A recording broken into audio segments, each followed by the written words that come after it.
Ever wondered what makes TV so powerful in Jamaica? Time to find out. Welcome to Global TV Group 358, where television meets innovation. We're not just about shows, we're about shaping society. In Jamaica, TV keeps you informed, connects diverse voices, and supports democracy. Imagine a Jamaica where broadcasters unite, sharing data and collaborating globally. That's us, a unified voice in the TV industry. Did you know TV advertising is still king? It drives website traffic, boosts brand equity, and powers integrated campaigns. Even in an age of digital, TV stands strong, resilient in tough times. Our global TV deck is your treasure trove of insights and data.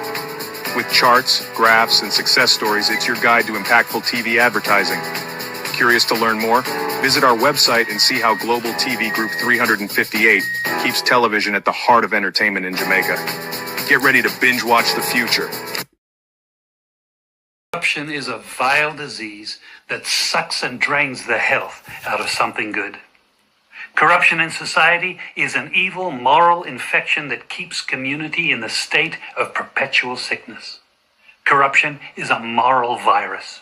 It's so potent, it leaves its host sick, lethargic, and unable to realize and accomplish all that a well person can.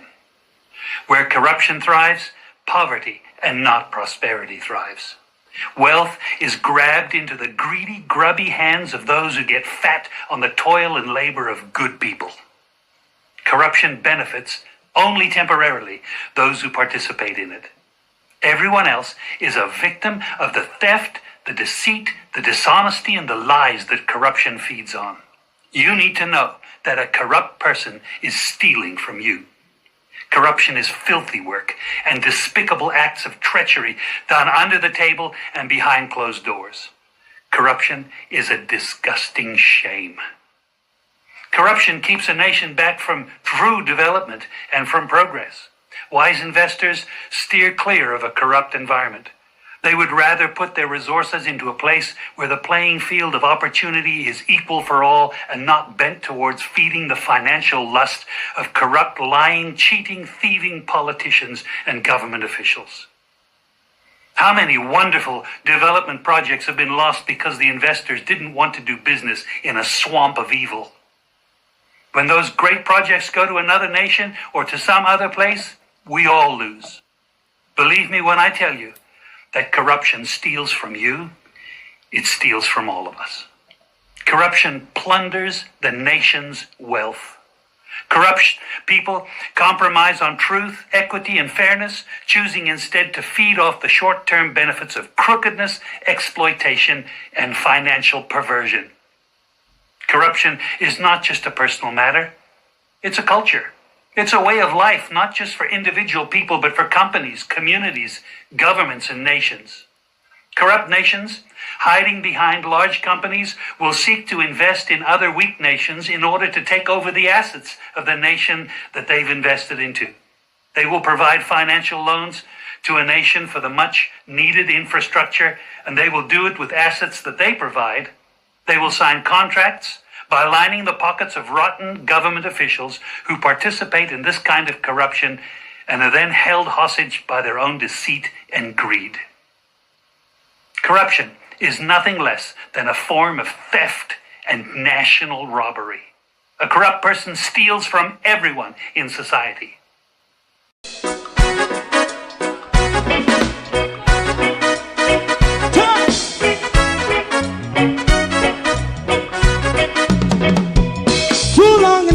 Ghetto, run, keep going on, less process. For children of Israel do really love rights. So just a try and I as a watching man around Babylonian walls. Oh, children of Israel, I should never hold thy peace. What wrong is going on? Hey, oh, we gotta bust down Babylon walls. Prepare and read the way. Prepare and read the way for your people. Let's go. Fight down war and crime. Fight down me say Rastafari. War and crime and do that righteousness. And we love God. And we love God. Jah, Jah Rastafari. And we love Jah, Jah, Jah Rastafari. Save all people. And we love Jah, we love Jah, Jah, Jah Rastafari. We love Jah, Jah, Jah Rastafari. Save all people.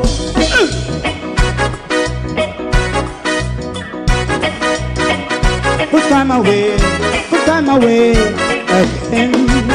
Listen, yeah. Just as I and I say, watch your man, I run Babylonian walls. Oh, children of Israel. I should never hold thy peace, but we penalize. Hey, oh, night. We gonna bust down Babylon gates.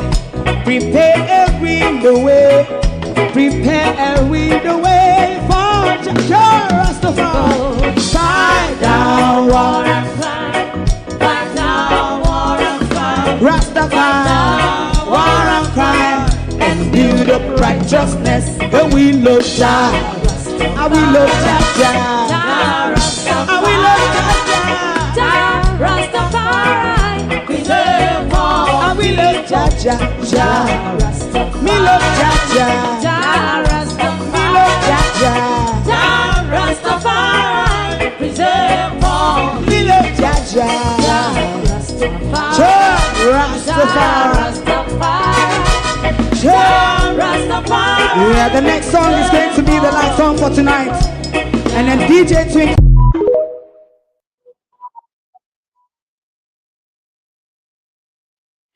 For decades, they've had outstretched hand collecting. When it now come time to return the favor, they've all looked the other way with head buried in the sand. The question is Cuba a brother? And is CARICOM practicing the love thy neighbor principle? That is why we're asking tonight, where is the moral outrage from CARICOM? Where is the love thy brothers principle that we see coming from CARICOM? The silence is becoming more and more deafening from CARICOM on a matter of principle. Cuba has never looked the other direction from the Caribbean, always a faithful and loyal brother. Is that the treatment, though, that the Caribbean is given to Cuba in return? Good evening and welcome to the People's Point of View. Thank you all for joining us this evening. To my community of party and all my family members, platform moderators, membership holders, viewers, subscribers, commenters, and trolls, good evening. Welcome one and all. Like and share the live for us, please. This evening is about Cuba. This evening is about Cuba. The silence, the lack of moral outrage, the my brother's keepers principle, the love thy neighbor principle, all have faded away under the pressure of United States visa sanction and financial sanction. Couldn't make it up. You really couldn't make it up that your brother, who has supported you loyally for decades, under 6-7 decades of embargo, the Caribbean still cannot do without Cuba. Because if it was not for the Caribbean, if it was not for Cuba, healthcare in the Caribbean would have really been a mess. If it was for the United States and our Western allies, healthcare in our country would have really been a mess. But Cuba had made sure that the region is given the knowledge, the speciality, and the cooperation required when it comes to buttressing the health of the Caribbean. What a shameful time it is for the Caribbean. What a shameful time it is for a country like Jamaica. What a shameful time it is for social democracy in the Caribbean, from Jamaica to the rest of them. Social democracy is being muted. Is there such a thing as social democracy in the Caribbean? One might ask. Or have we become US puppets? Oh no, everybody. Debbie Jervis, good evening and welcome. Lynette Jenkins, good evening, good evening. Shaletta Reed, good evening. Who else is here? Marcia Thomas, good evening. Gloria Morris, good evening. Colleen Laverne, Desroy Stanley, good evening. Michael Nepper, Suzette Williams, good evening, and welcome. Jamaica people, when you know see Miss Grizzle come out, Opal, how you do? Before we get on to Cuba, Miss Grizzle come out and all them things. Yeah. Miss Grizzle come out about the tax. And I'm sure, Raymond, how you do?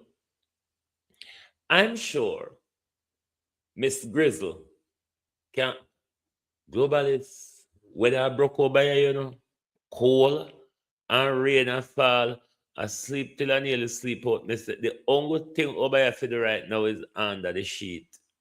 Under the blanket, that's all. Over here cold, and we're gonna have a cold night and a cold sleet and snow tomorrow morning. And it just go on with itself. So Lorraine Michaels, how you do? Miss Grizzle come out and all them things. No, Miss Grizzle is from the tourism sector. And you know to say, tourism sector greatness, how you do? You know to say, tourism sector has been given special treatment in Melissa. They have been put on their foot. Andrea, how you do? They have been put on their foot before the ordinary Jamaicans who are still lying in the mud, as we can see.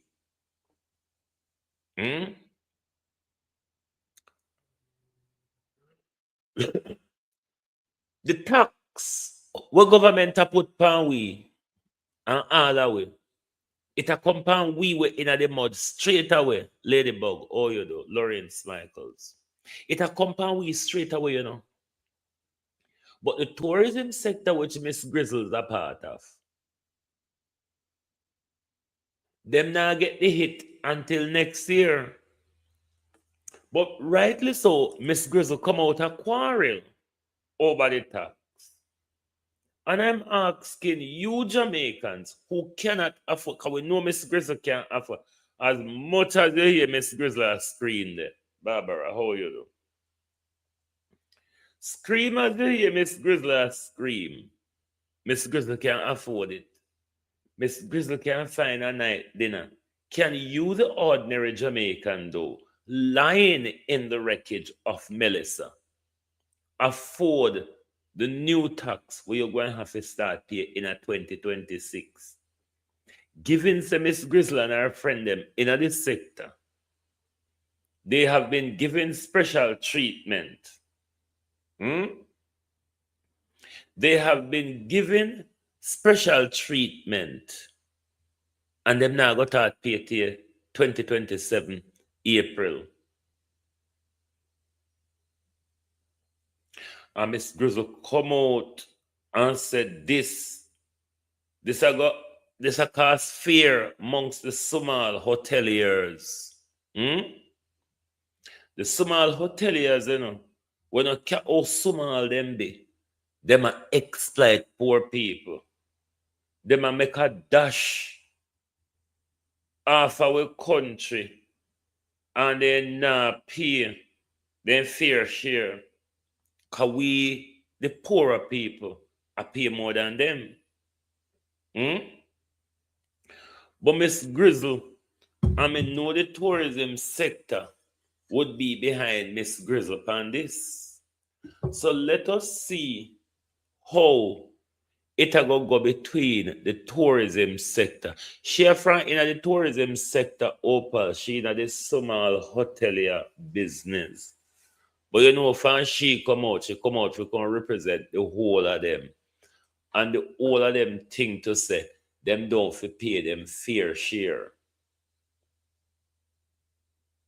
Remember, said was it the Antigua Prime Minister was planning to kick out Sandals and them lot if they don't pay them fair share because the Adam Stewart them not pay them fair share in Jamaica. Even though you hear the Adam Stewart and them lot that them not paying the fair share in Jamaica. But you the people who live down in a mud, who live down in a water, who live down under tarpaulin and under rusty zinc, don't have no concern of the tax hike that the government is coming with at this time. This time we don't know how if we go to higgling. This time we don't know how if we go to fishing. We don't know if we go to fish vending.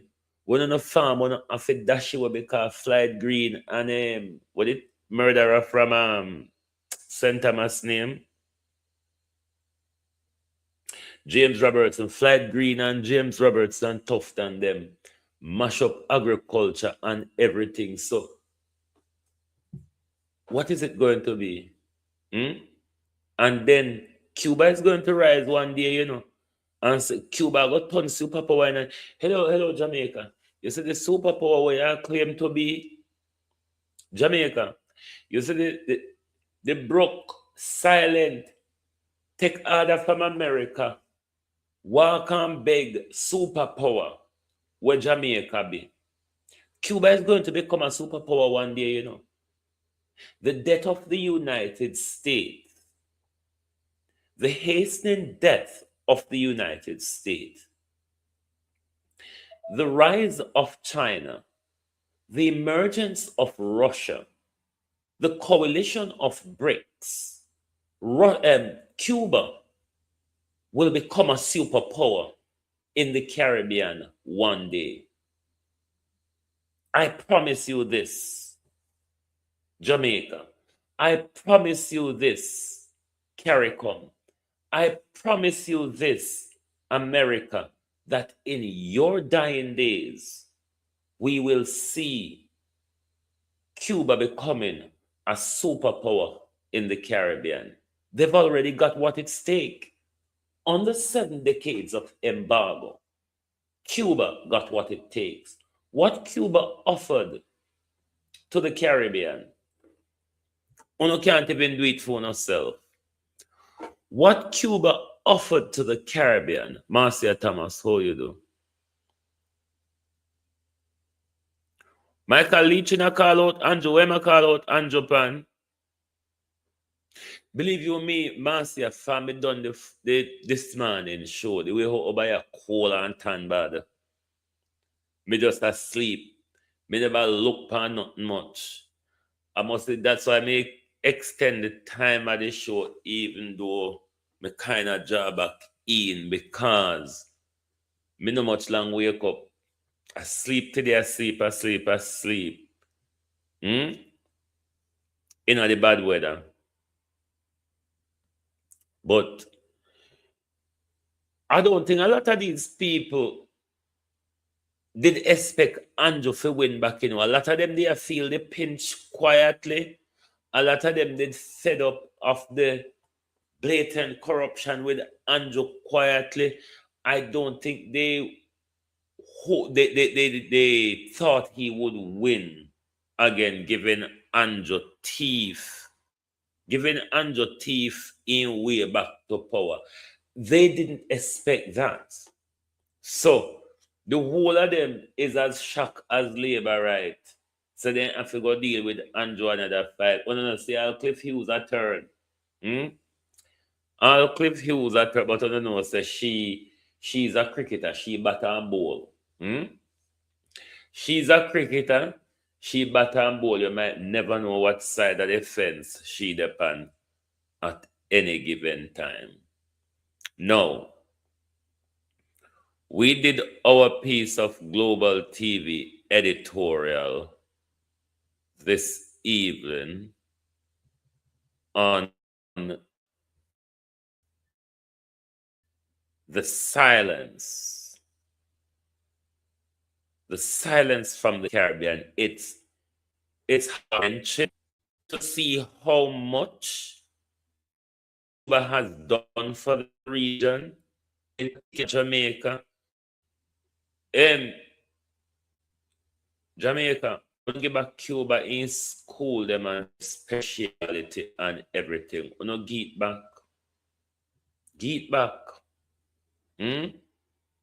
And let us see if the United States of pedophiles is going to step up to the plate.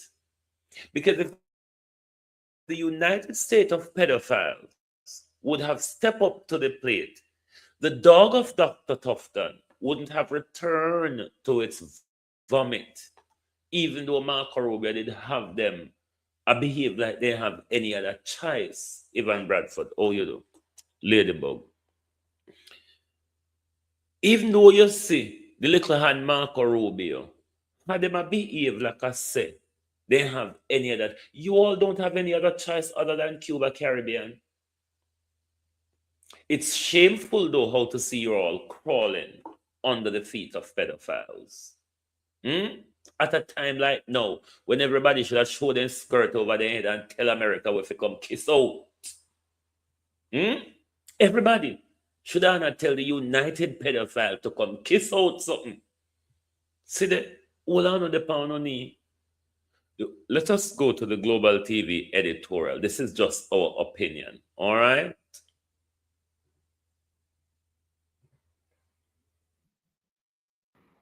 Silence in the sun. Where is the Caribbean's moral outrage for Cuba? For half a century, Cuba has been the Caribbean's quiet pillar of solidarity, sending doctors to staff underfunded clinics in Grenada, building schools in Jamaica, and rushing aid to Dominica in the wake of Hurricane Maria. Through economic hardship and political isolation of its own, the island has consistently answered the region's call, embodying the very spirit of one for all and all for one that is supposed to define Caribbean unity. Yet as the United States tightens its decades-old embargo and ramps up pressure on the island with measures that restrict access to food, medicine, and essential goods, much of the Caribbean remains conspicuously silent. This lack of collective moral outrage raises a troubling question. When did regional loyalty become a one-way street? The embargo, which has been condemned repeatedly by the United Nations General Assembly, inflicts real harm on ordinary Cuban citizens, many of whom have family ties across the Caribbean. While some nations have issued mild diplomatic statements, there has been no coordinated regional response to challenge the policy or demand relief for a neighbor in need. Economic pressures from major trading partners, fear of U.S. retaliation, and shifting domestic political priorities have seemingly overshadowed the moral imperative to stand with an ally that never wavered. The Caribbean prides itself on its history of resistance against oppression and colonialism. Failing to speak out for Cuba betrays that legacy. True solidarity is not measured by support offered in easy times, but by the courage to act when doing so carries risk. It is time for the region to find its voice and demand an end to a policy that punishes the most vulnerable and undermines the very idea of Caribbean community. Charting a path forward, how the Caribbean can advocate for Cuba while balancing geopolitical realities. While speaking out for Cuba carries clear challenges, the region has practical, strategic options to advance solidarity without putting critical interests at risk. Collective diplomatic coordination is a foundational step. The Caribbean community could draft a unified statement that frames support for Cuba as a matter of regional sovereignty and human rights, emphasizing the impact of the embargo on access to medicine and food, rather than focusing solely on political differences. By presenting a single voice at international forums like the UN and Organization of American States, CARICOM would amplify its influence and make it harder for external powers to dismiss individual nations' concerns. Additionally, member states could rotate leadership on the issue, ensuring no single country bears disproportionate pressure. Economic and people-to-people ties offer another avenue for meaningful support. Caribbean nations could expand existing trade partnerships in sectors like agriculture and tourism, prioritizing goods that are not subject to U.S. sanctions, or finding creative, compliant ways to facilitate exchange, such as bartering arrangements or regional supply chain collaborations. Strengthening cultural and educational links, like expanding student exchange programs or hosting joint artistic festivals, would also reinforce community bonds while building public support for solidarity across the region. These steps create tangible connections that are harder to disrupt than political declarations alone. Finally, engaging constructively with all stakeholders can help bridge divides. CARICOM could offer to act as a neutral intermediary in discussions between Cuba and the US, positioning the region as a champion of dialogue rather than a partisan actor. By framing advocacy as part of a broader push for equitable regional relations and economic development, Caribbean leaders can make the case that supporting Cuba serves both moral and practical interests for the entire community. Now, what I was expecting from CARICOM, what one would expect from CARICOM, maybe they do, but I am not aware, is I haven't heard CARICOM convene an emergency session to deal with the issue unfolding in Cuba. Nor have we seen CARICOM take the steps to advance the issue as an emergency to the United Nations Security Council or to the United Nations General Assembly. These are the screaming, the public screaming that we expect to come from CARICOM. If it is that uno say uno hands are tied, and if uno do uno fido, it's going to collapse uno financial system. What about noise?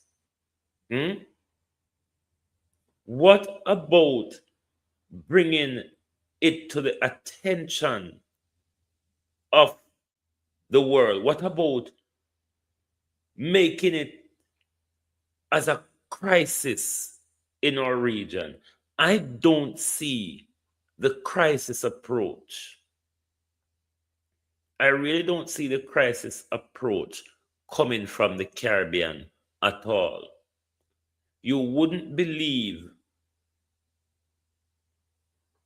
that what is unfolding in Cuba is by the way the Caribbean is just going as if it's the usual. Now, Cuba has been under sanction for decades, but this is a tightening. This is a tightening of the belt, and nobody no sound like them united on the issue. Lynette Jenkins, how are you? All right.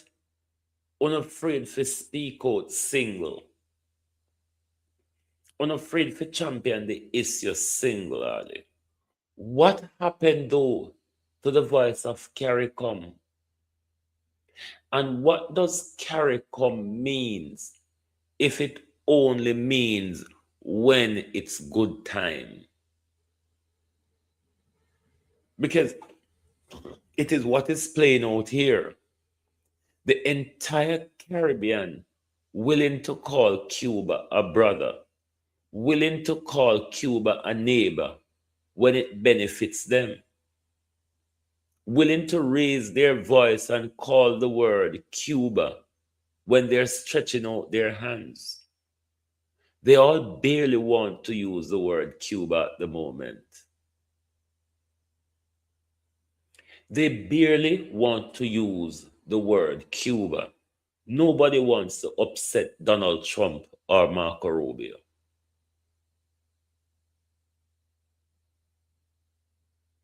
Well, Cuban foreign minister is in Russia.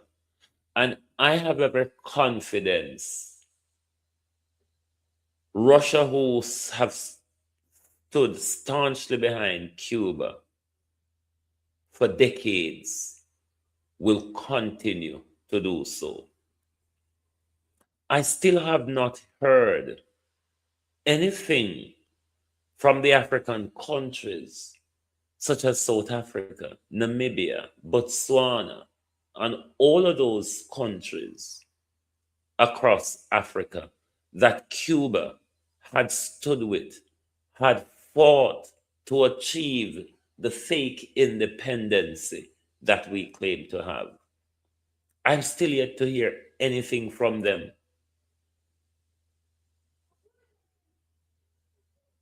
But I know people like Russia, China, and North Korea will step up to the plate. Venezuela would have, borrowing what we see the pedophile president did in Venezuela. And that's a part of squeezing Cuba. But how disgraceful it is for a country like Jamaica. Jamaica benefited from Cuba. Schools, free scholarship, medical specialities, something that us so-called independent democracies to date has not achieved. And this is why I say to you all the while, fuck democracy. It really doesn't work. And let me tell you why it doesn't work. Especially when democracy is tied to high-level corruption. It really doesn't work. Look at China.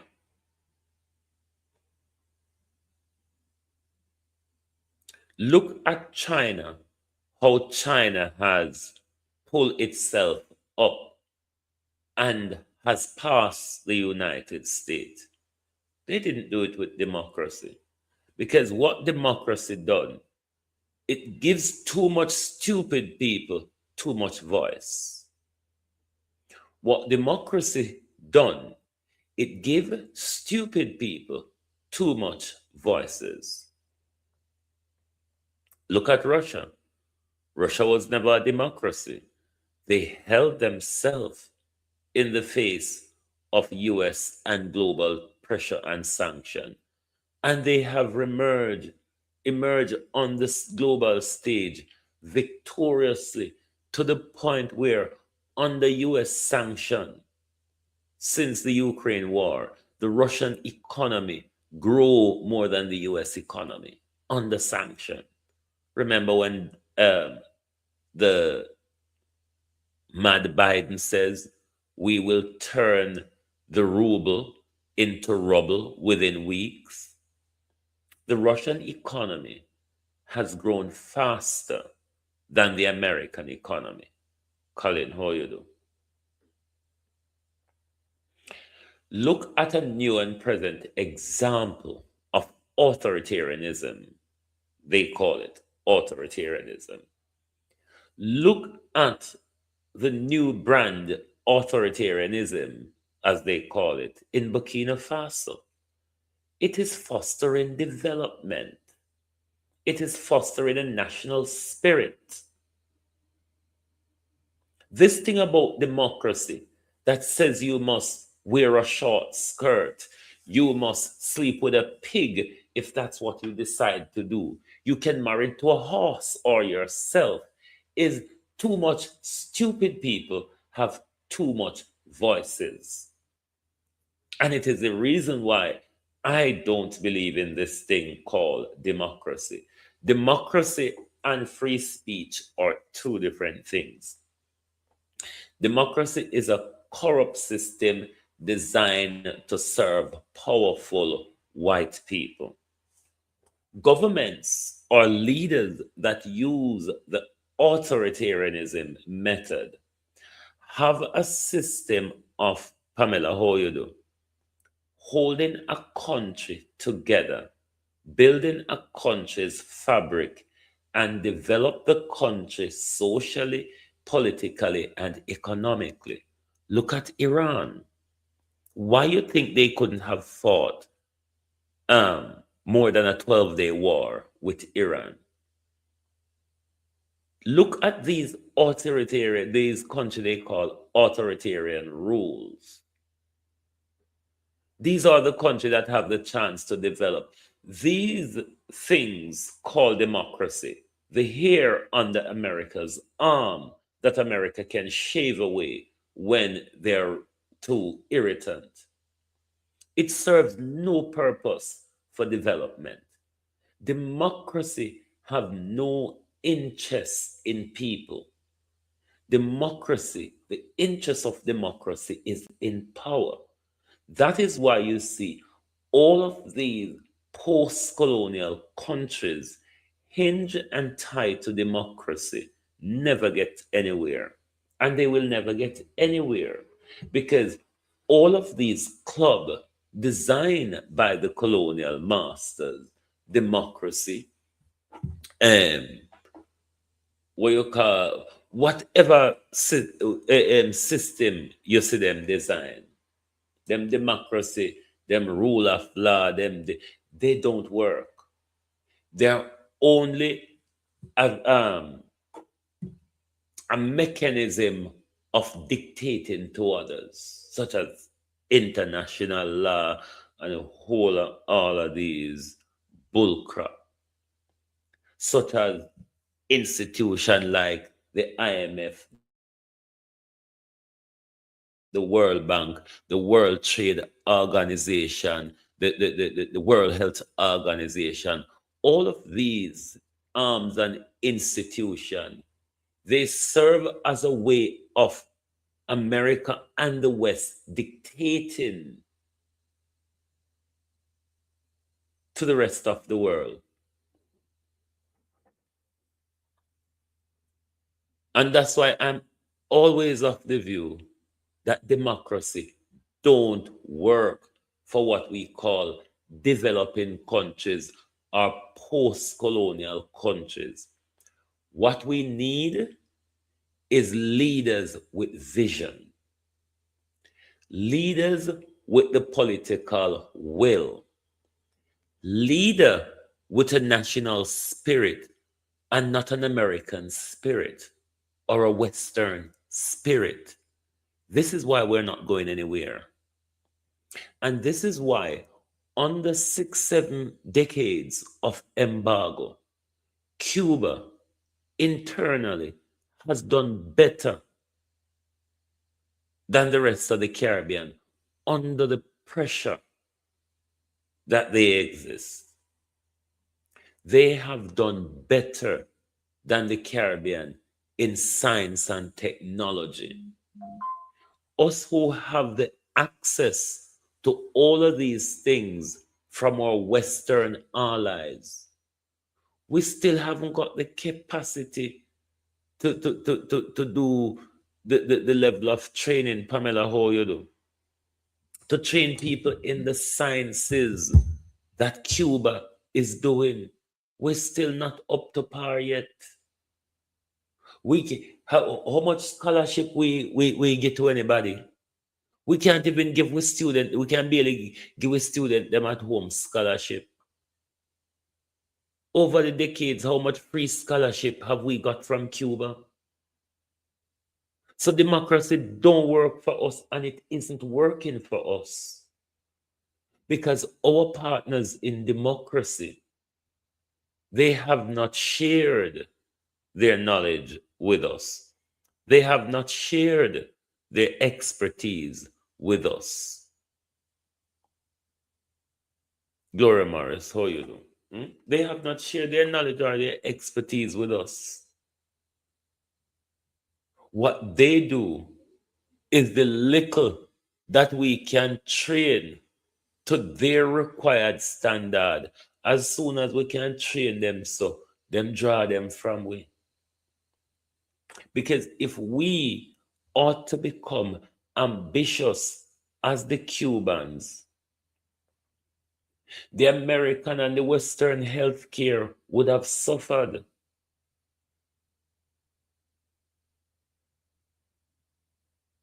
If we, with the democracy what we have, was to develop ourselves like Cuba, or we can pay our healthcare workers. But we're not there. We still have to stretch out with hand to Cuba. Look at this moment. Look at this very moment.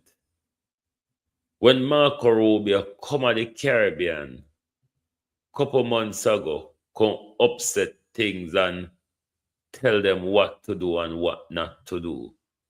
Dr. Tufton get up and say all that he needed to say. And a few months later, we see Dr. Tufton running right back to Cuba because you all don't have any other choice. You do not have any other choice.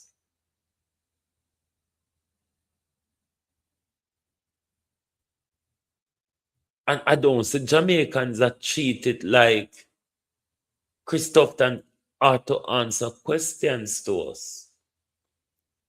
Because this recruitment drive with Tufton Gopan over the India, all about where Dr. Tufton could go panning recruitment drive. We need to know how much it costs us. We need to know how much that unfruitful tree cost us. And at the same time, we're turning back to Cuba, which during that time, when Dr. Tufton, when Marco Rubio have Chris Tufton run around like headless chicken, Chris Tufton should have pinned down negotiating a new memorandum of understanding with Cuba. Now then come back and negotiate it, but Jamaica and make stipulations where hold up. Jamaica make stipulations where hold up a sign off on the memorandum of understanding. What are those stipulations from Jamaica? It would have to be something new. And is it stipulation that serves the United States ego? Are those stipulations that serves the ego of the United States? It is very disgraceful to see the behavior of the Caribbean. Terrence Jew, you are the one who is leading cheering CARICOM at the moment. You said you're a leftist, you're a social democracy. Oh, you don't convene an emergency session. Oh, you don't convene an emergency session with CARICOM. How is it that we not request an emergency meeting with the Security Council? Because the older than something there, our American organization, CARICOM, the American state of whatsoever you call it, all these organizations are American organizations. And when you check out CARICOM deep root, they have all hand themselves over to America. They can't make no decision without America signing off on it. So when you hear these people go to the United, me go tackle you at the United Nations General Assembly. Me go tackle you because me expect a load of advice from a snap election with the Mayor Motley. The reason why you call a snap election with you want to strengthen up and shore up your support given the tricky waters of geopolitics in the region. So me want to hear from Mayor Motley because Mayor Motley is the young strong voice in the Caribbean. He look like Terrence Jew, him turning a Mark Golden. Mark Golding and Dana Motley.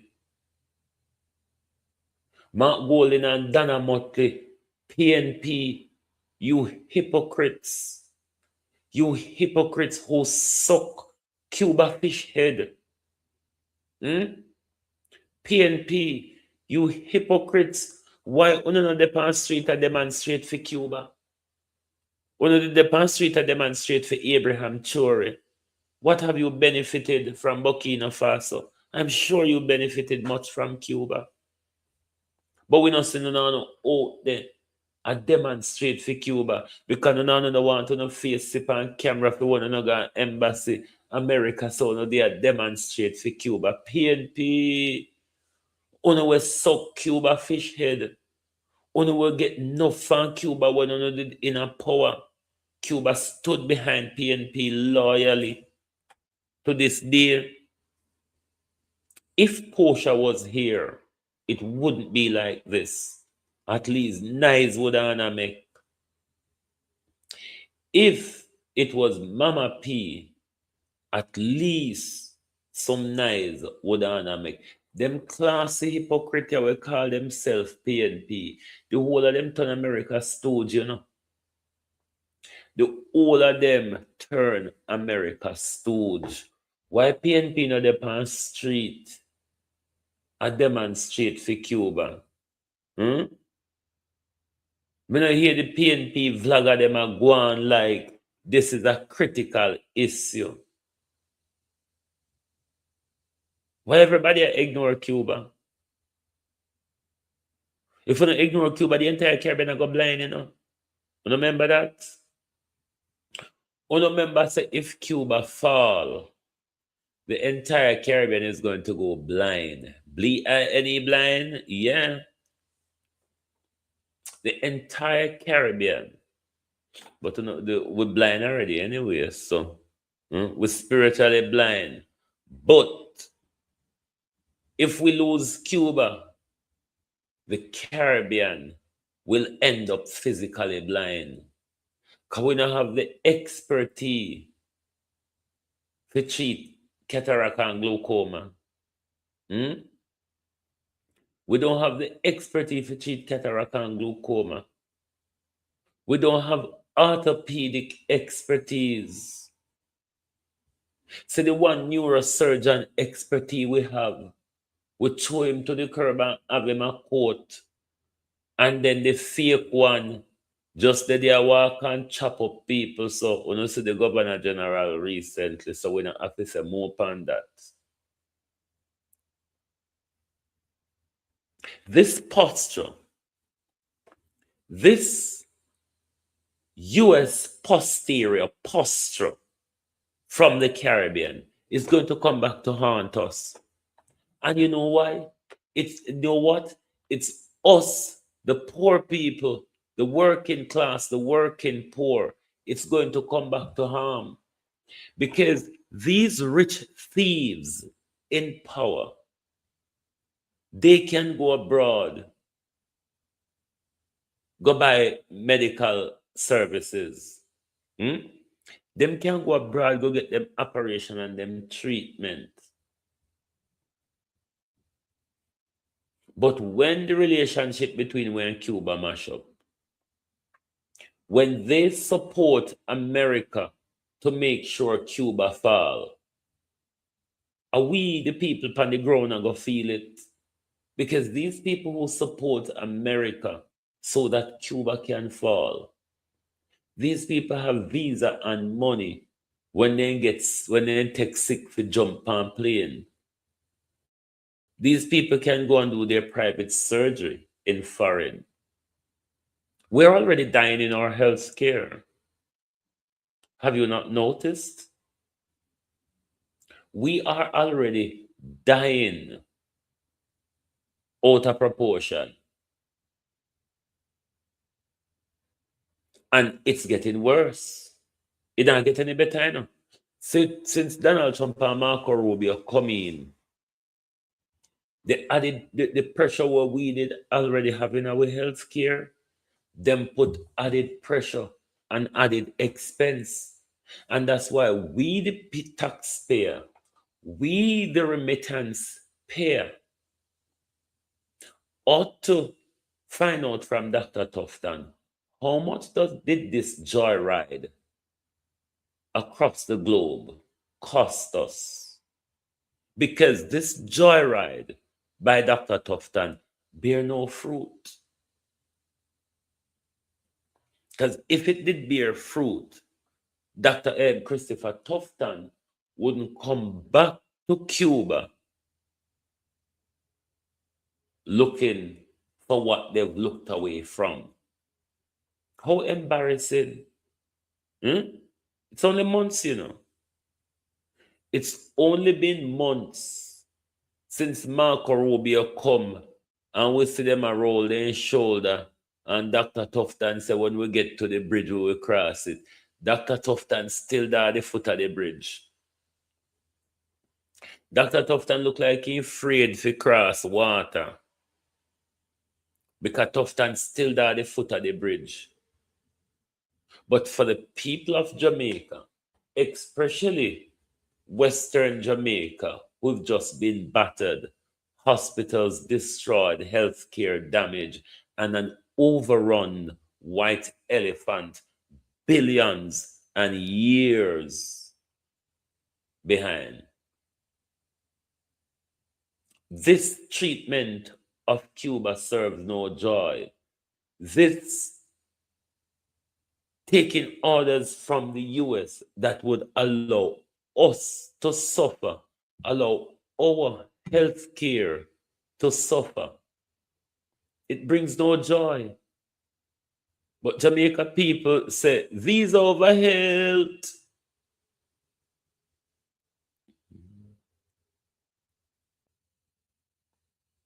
These over health. We want to know how much money Christoph done spend. Because this looked like it was a holiday that we paid for. Dr. Tufton went on a cruise paid for by the taxpayer. A cruise that has not benefited us. A cruise that had not advanced his promises of healthcare workers from these countries where Dr. Tufton joyride to. On our expense, mind you.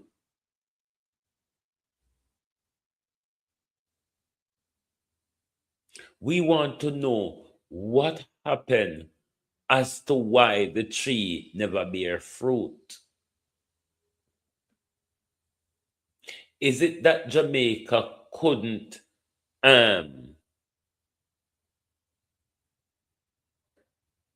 is it that the standard that we have, we couldn't give the promises or assurances to make sure say people from abroad come work for we in the health services? Is it to do with working rights, pay, working condition? What it is? What are the stalemate or the incompatibilities why these recruitment deals, Dr. Tufton, don't bear no fruit? We want to know. I see Dean Jackson in my half sleep today. I didn't even get to watch it. Put out a video on YouTube. Is there a future for Jamaica? I wonder if we could have watched it together now because I'm interested in the things that Dean Jackson Miller put out on YouTube, you know. I'm just not interested in our TVJ force her to talk about. But when she up on her YouTube channel, Dean Jackson Miller do a whole heap of good content. Just not worthwhile being over TVJ. But I see she was asking a question this evening. What is there a future for Jamaica? Mhm. And it is sad of our country. And because them have the people in an eternal sleep.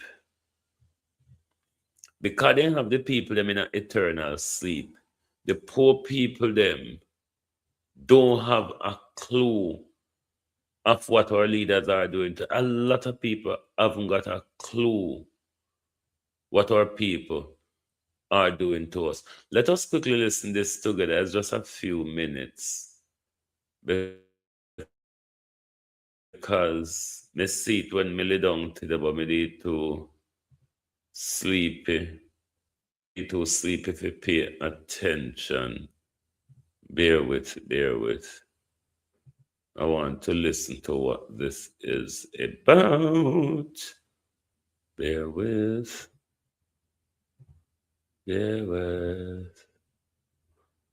Let us listen to what Dan Jackson Miller is talking about. Starbrook News, powerful media houses in the Caribbean going out of business. What I'd say for the media houses that remain here in Jamaica and the rest of the Caribbean.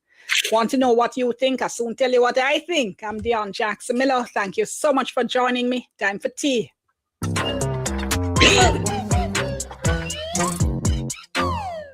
Trust me, those of us who are still working in what they call traditional media or legacy media here in the Caribbean, you look around, you say, what they go on? Trouble there. And you're wondering what or who is going to be left when the shakeout done, if it ever finishes. And when they talk about traditional or legacy media, you're talking about media that were here before the internet. Yes, there was such a time. So you talk about TV, radio, newspapers, magazines. And I want to know, tell me, do you still watch or follow legacy media? You still listen radio on radio? You still listen TV on TV? Do you still read print copies of the newspaper or magazines? Tell me in the comments, all right? And while you're down there, like the video, all right? Share it. Subscribe to the channel if you're not yet a subscriber. Sharon Bernard, how you this doing? channel going. So obviously, it's not that people aren't consuming content. People are watch, people are listen, people are read stuff. So how come traditional media are dying? And there's a whole heap of research going on about this, all right? Whole heap of books and what? Another deal one? You know, I die because we Monday tell too much lie to the people. Did I? Articles and documentaries and everything, but I want to share with you some thoughts I have looking at what's been happening here in Jamaica and the rest of the Caribbean. And some of the things I'm noticing, the issue of diversity of voices, the issue of what you might call same old, and of course the overheads issue. In case you didn't know, I do work for the RGR Gleaner Communications Group, one of the largest remaining traditional media groups in the English-speaking Caribbean. So what have we seen just in the past year alone in Ghana? The Starbrook News closing after more than 39 years as an independent newspaper. Starbrook News is going to stop printing as of March 15, 2026. And Jano, when I went to Ghana, when I was in Georgetown, I just saw the sign. I saw where the office was, and I was so excited because I was going Starbrook News, because as long as I've been in journalism, Starbrook News has been one of the influential and important voices in media in the region. The chairman said newspapers like the Starbrook News have faced what he called an existential challenge from global digital platforms like Facebook, YouTube, Instagram, and TikTok. Now, in January 2026, news came that Newsday out of Trinidad and Tobago was shutting down. And the managing director said the paper had been affected by what he called a perfect storm. He said the cost of raw materials, especially paper, had soared over the past decade.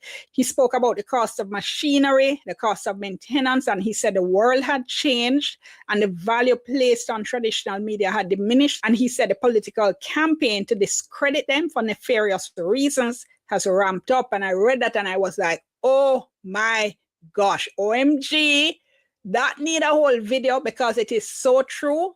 There is a campaign, it is nefarious, it's very targeted, and it's also very obvious. But another day for that. And of course, in 2025, we saw Digicel closing Loop as well as Sportsmax. Now, Sportsmax started in 2002, Loop started in 2014. So people are still consuming content, but they're gone online, right? And again, tell me what it is you're watching or reading or listening to. Comment below, all right? Really want to hear. I might do a follow-up video based on your responses. This is one of the fascinating things for me, right? Since I've come into this YouTube space and I've just been looking around a lot more, and just the diversity of voices that are here. People who would never, ever have been allowed onto traditional platforms like radio and TV in many cases, because they don't sound like how BBC announcers sound. And trust me, if you don't believe, say a lot of people still think you need to sound like that to be in media. You need to hear some of the calls we get. But they're Ballot, the death of mainstream media. We are the new frontier. Hashtag new media. Out there, they're on YouTube, then they're on TikTok, they're doing their thing, talking the way they talk, with a thriving audience. People are watching them, people following them, people listening to them, and they're doing good, they're doing well. And there are all kinds of channels out there. As I know, you know, lifestyle channels like Meet the Mitchells and the Virgos and Asafa Powell and his family. Big up to all of them. And of course, you're seeing sports out there. Big up to my colleagues who used to be at Sportsmax, who have started their own channels. Ricardo Chambers with Sports Chambers, for instance. Leighton Levy with Mr. Analyst. Lance Whitaker with Lance Whitaker Voice and Motion. He does Lance at the Track for all you horse racing fans. You have Oral Tracy, of course, who comments on any and everything, and I could Jamaica, them a catch on. You see how long me I tell them, say, drop the mainstream media and create on a YouTube channel, because this is where it's at. They're catching on. Them a realize now, say, done. A be a duck's nest a fall upon them. Then realize now, say, done. Get it over. Do a whole series of videos. I've done a couple on all the many things I disagree with Oral about, but I digress. So what I see is that a lot of people, they're getting away from the kind of very formal, curated content that you get on traditional media, and a lot of people are enjoying that. And a lot of content creators are doing things very differently than we've always been taught to do them on traditional media. So if you do an interview program on traditional media, right, it's probably going to be half hour, an hour, and half hour means really 24 minutes or so with ads. 1 full hour means probably 48 minutes with ads. If you're doing a news story and you did an interview with somebody, if it's a radio story, the soundbite from that person is probably going to be about 30 seconds or 45 seconds. On TV, might be a little bit longer, might be a minute, minute and a half, but you get the point. Very, very short, very, very tight. And of course, there are reasons for that, right? But then when you go online, no, a lot of those rules broken. So for instance, Teach Them, really interesting channel. Fabulous interviews with lots of celebrities, for instance. And when you look at those interviews, like an hour, hour and a half, 2 hours, more than 2 hours, and just talk. And sure, a lot of people may not watch them right to the end, but you can watch and you can come back, or you can watch as much as you want. And if you want the full interview, it's there. As we know, not all channels are at the same level. Not all channels give you the same level of credible content. But that's one of the things that happens when you get rid of the gatekeepers. You know, have a whole heap of choice, including from the truly excellent to the not so wonderful. And when we talk about curated content, I remember the big excitement and fuss there was when Raga Shanti first started on Jamaican radio and was doing his program in Patois, in Jamaican language, right? And a lot of people were upset. I remember arguing with one person and saying, why would this bother you? That one program on one station for 3 hours out of the day, the host wants to do his program in the Jamaican language. Why on earth would that bother you? And of course, person had no answer, because there's no good answer to that. But the reality is that traditional media, certainly in Jamaica, have never really leaned into the Jamaican language. You might have a one program here or there. I think it was Irie that used to do newscast in Patois. If I'm wrong, please correct me.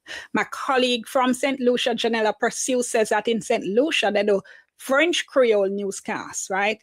And in 2026, we're just still not doing that in traditional media here in Jamaica. So see, they know people doing their programs on social media, on the internet, they can talk anyhow they want to talk, and people are attracted to it because it's authentic. It's engaging, it's fun, and a lot of times talk truth. Traditional media, many times, is none of those things. So I'm going to leave it there. I'm going to pick up on this in my next video, though, because I want Jamaica, them a learn. Slowly but surely, them catching on. Them realize. Listen here. It's not that I like Donald Trump. Don't get it wrong. But Donald Trump makes certain things possible. As my mother would say, you got to hang the dog, but give him character. Annie Jones, how you do? Before the first coming of Donald Trump, we accepted mainstream media. And then Donald Trump came along the way. And he branded them as fake news. This is the thing about Donald Trump and name calling. And this is how bullyism works. His name calling, you notice when he throws a mud on the wall in name calling, it tends to stick. And he has diminished his attack on social media in his first coming, really diminish the standing of social media, of mainstream media, rather. And then COVID ushered in and exposed them, hold them up to the light, because we all realized then, for those of us who were wide awake, would have noticed that whichever channel you turn to, in whatever country, whether it be radio or television, they were all reading from one script of the World Health Organization. And that lie that they told us, that lie that they doubled down on, with the battering of Donald Trump sideways, have really exposed traditional media, because a lot of people invested their time in social media and really believe, mainstream media rather, and really believe the narratives of mainstream media. It also shows us in that opening of them, it shows us that media is not what we thought it was. It's just an extension of the government. It's rather have become the government mouthpiece rather than a voice to challenge government corruption, inability, or lack of. And then the second coming of Donald Trump, the idiot, in a bid to crave power, planned to release the Epstein file and the Wahala. The Wahala of exposures. So I know me and the world have a disagreement with Donald Trump, but with me who always want America to take a sudden nosedive, nobody other than an idiot could do it. So I have to celebrate the useful idiot, because idiots like Donald Trump do have use. That's why we can call people like Donald Trump a useful idiot. He's doing well at chipping away of that old thing called America. But globalists, let us, the people of Jamaica and the Caribbean and of this world, because we remember during COVID, the Cuba, the oppressed Cuba, the 7 decades of embargo Cuba could have supplied doctors and nurses and specialty to these major independent, democratically run US aligned countries. We must never forget what we benefited from Cuba. We must never forget how Cuba stood by us, how Cuba has helped us, even when the British and the Americans who owned us continue to step on us, continue to profiteer from us. It's about time. It's about time we chart a direction. It's about time we chart a direction. We can't keep speaking the word sovereignty. Come here, we talk about independence. It kind of country not independent. What we have, the word that we ought to use is interdependence rather than independence. No country is independent. They're all interdependent of each other. So this word called independent, don't even go there. But the sovereignty and the autonomy that these Caribbean ventriloquists regularly talk about, we all need to throw our slippers at them when they stand in front of us and speak the word sovereignty and autonomy in the silence. In the silence, autonomy and sovereignty in the silence. So if we're not throwing our slippers at them, when that word comes out of their mouth, our reply should be in the silence. Thank you all for being here tonight on Global TV. We stood firmly and squarely behind Cuba. And we know that with a China, a Russia, and the BRICS, Cuba will stand firm, and Cuba one day will become the superpower of the Caribbean because they have got what it takes. Thank you very much, and good night from Global TV. Please do join us back tomorrow morning. In a very cold Britain, it will be cold here tomorrow morning. I tell you that. It will be cold. And we have days of rain for tackle as well. So globalists, thank you all for being here tonight. Lovely to have your support, as always. Join us back tomorrow morning when we hit it off again. Thank you. Good night from Global TV.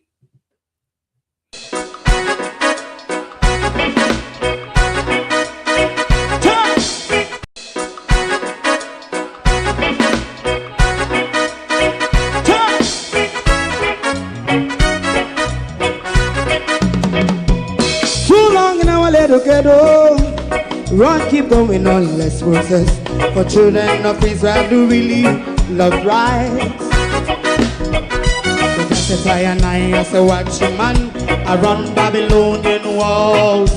Oh, children of Israel, I should never hold thy peace. What wrong is going on? Hey, oh, we gotta bust down Babylon walls. Prepare the way. Prepare the way for your people. Let's go. Fight down war and crime. Fight down. Listen, Rastafari. War and crime.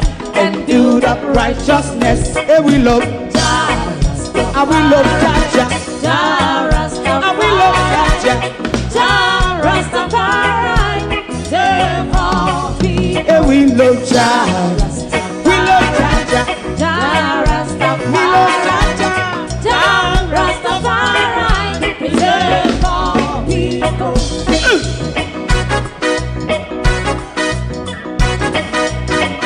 Put time away. Put time away.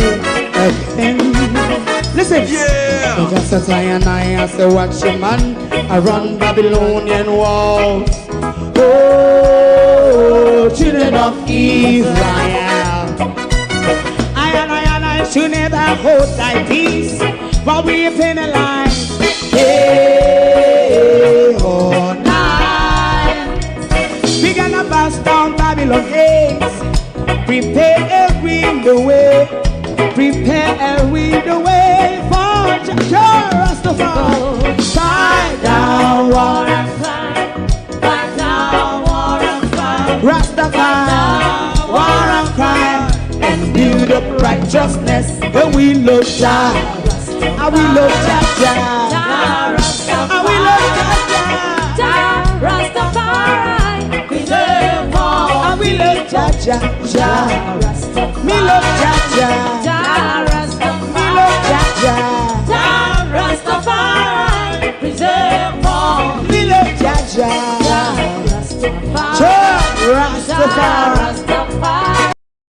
If you don't like missing out on the latest shows but still enjoy classic hits, then Global TV Group 358 is your perfect match.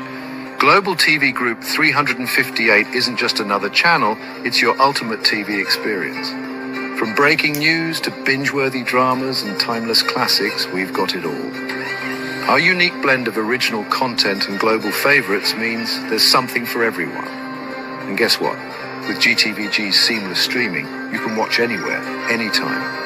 Plus, our interactive features let you be part of the action. So, whether you're a seasoned binge watcher or a casual viewer, Global TV Group 358 is here to keep you entertained day and night. Don't just watch TV, experience it with Global TV Group 358. Subscribe now and never miss a moment.